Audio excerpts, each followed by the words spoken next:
तो क्या संतुलित आहार लेने मात्र से हम एनीमिया से बचे रह सकते हैं? अनिल ने सवाल किया। दीदी बोली, हाँ, यह कहना काफ़ी हद तक सही होगा। यूँ तो एनीमिया बहुत से कारणों से हो सकता है, किंतु हमारे देश में इसका सबसे बड़ा कारण पौष्टिक आहार की कमी है। इसके अलावा इस रोग का एक और बड़ा कारण है पेट में कीड़ों का हो जाना। ये कीड़े प्रायः दूषित जल और खाद्य पदार्थों द्वारा हमारे शरीर में प्रवेश करते हैं।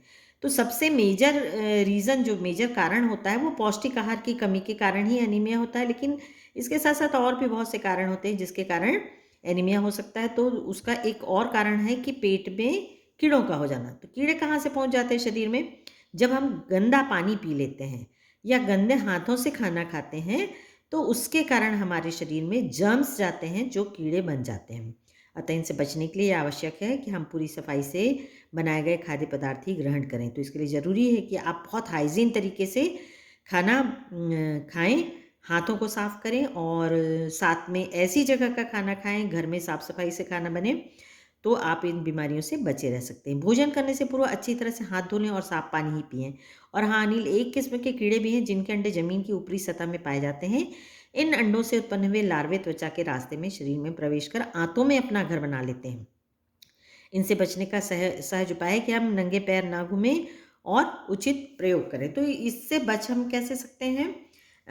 कि हमें बहुत साफ-सफाई से रहना चाहिए और उम, खाने के पहले हाथ ज़रूर धोना चाहिए।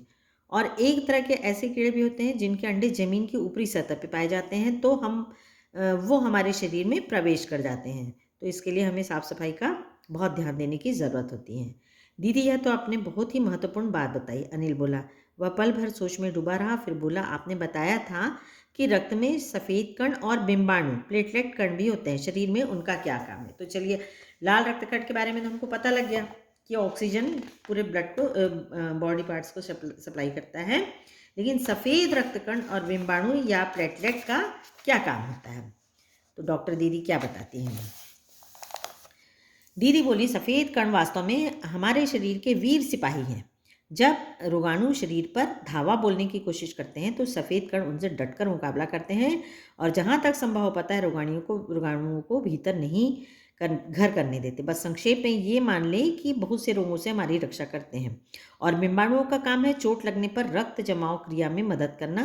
रक्त के तरल भाग प्लाज्मा में एक विशेष किस्म की प्रोटीन होती है जो रक्त वाहिका की कटी फटी दीवार में मकड़ी के जाले के समान एक जाला बुन लेती है। बिंबाणु इस जाले से चिपक जाते हैं और इस तरह दीवार में आई दरार भर जाती है जिससे रक्त बाहर निकलना बंद हो जाता है। तो सफ़ेद रक्त कणों का क्या काम होता है?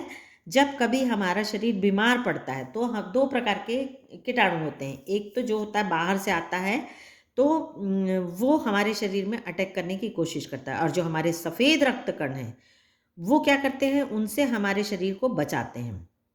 यदि हमारे रक्तकण जीत जाते हैं तो हम स्वस्थ रहते हैं, और नहीं जीत पाते तो हम क्या हो जाते हैं, बीमार पड़ जाते हैं। इसलिए इन्हें क्या कहा जाता है, वीर सिपाही कहा जाता है।